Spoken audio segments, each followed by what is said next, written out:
This is the story of what happened when the liquor dried up.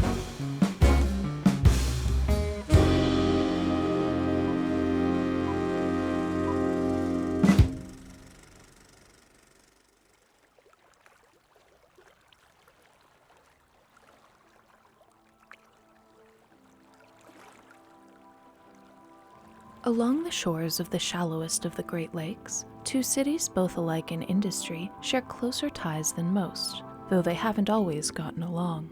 Fiery tempers often prevailed, sometimes literally. The first, Erie, is well situated between larger population centers and is Pennsylvania's only access to the lake of the same name. The second, Port Dover, is across the water and the border in Ontario, nestled in Long Point Bay, prime haven for freshwater fishing.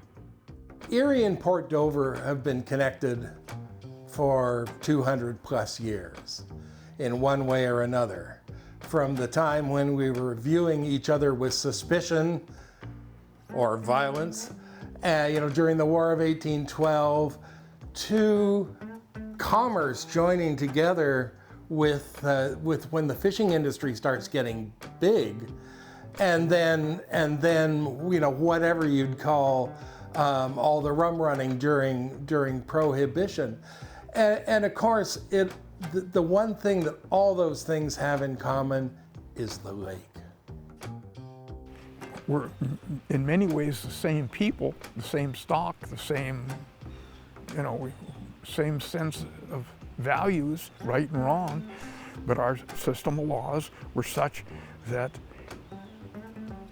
it didn't take long before Prohibition went in, when they recognized a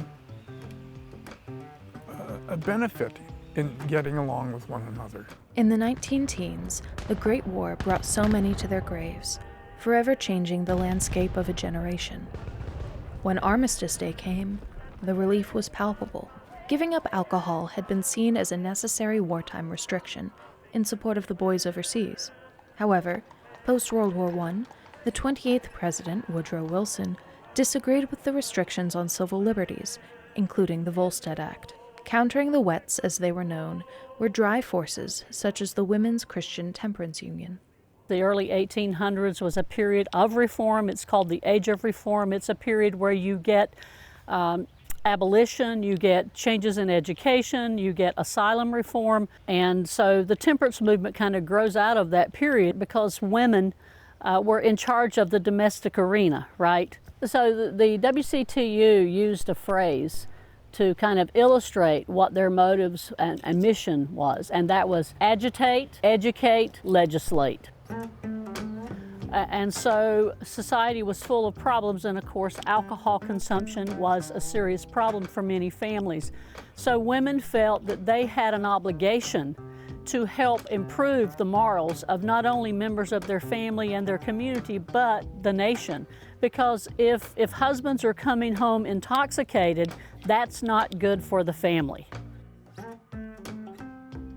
Erie was a really growing community. If you could just picture it, we had almost 500 manufacturing outfits, a lot of immigrant labor on boilers, boiler makers. We had 100 commercial fishing boats. We were considered a fishing capital. And this created a very vibrant downtown. One of the industries that defined the city's economy was the much-beloved brewing industry.